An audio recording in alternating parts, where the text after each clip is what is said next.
అయితే అనగనగనగనగా ఒక ఊరున్నదల్లా. ఆ ఊళ్ళే బ్యాంకున్నది.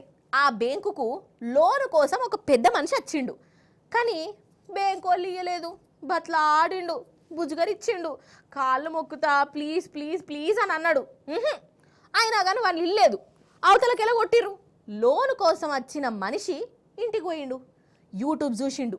అటెనక ఏం చేసిండంటే చూడురు ఏం చేసిండో. ఇప్పుడు మనం కర్ణాటక రాష్ట్రం దేవనగిరి అనే ఊర్లే ఉన్నాం. ఆ ఊర్లే ఒక పాడుపడ్డ బావి ఉన్నది. ఆ బావి కాడికి పోలీసులు వచ్చిర్రు. కొందరు దిగిర్రు. అగో వాళ్ళకు ఏమో దొరికింది చూడుండ్రి, గుంజుతున్నారు కదా. ఏంది అని అంటారా ఈ మూట? దాన్ని ఇప్పి చూస్తే ఇగో ఇవన్నీ బయటపడ్డాయి. బంగారం బంగారం అంతా ఒరిజినలే. ఒకటి కాదు రెండు కాదు, 17 కిలోల బంగారముల్లో. అరే అవంటనుల్లో పోష్ని బంగారాన్ని బాయిలో పడేసుకున్న నల్లమొక్కపోడు ఎవడబ్బా అని అనుకునేరు. అయితే ఇదంతా బ్యాంకోళ్ళు లోన్ ఇయ్యకుంటే ఒకడు కోపంతో చేసిన పని ఇది. అయితే స్టేట్ బ్యాంకుల లోన్ కోసం పోతే వాళ్ళు ఇయ్యలేదట. ఖతం. ఫస్ట్ ఇజ్జత్ అనిపించింది. అటెనక బ్యాంకోళ్ళ మీద కోపం కూడా వచ్చింది.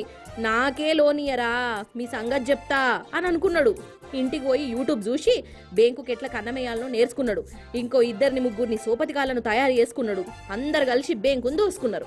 ఇక అందున్న బంగారాన్ని మూటగట్టి ఇగో ఇట్లా బాయిలో పడేసిర్రల్లా. ఇదంతా జరిగింది 6 నెలల కిందట. బ్యాంకు దొంగలను పోలీసులు ఎంత దేవులాడినా దొరకలే. ఇక పోయినట్టే అని అనుకున్నారు. అయితే ఎండాకాలం కదా, ఈ బాయిల నీళ్లు అడుగంటినాయి. ఏమో మూటలున్నట్టు అనిపించింది. దేవులాడితే ఇగో ఈ బంగారం బయటపడ్డది. మొత్తం 17 కిలోల బంగారం. చూసినావా ఎట్లున్నారో ఒక్కొక్కరు.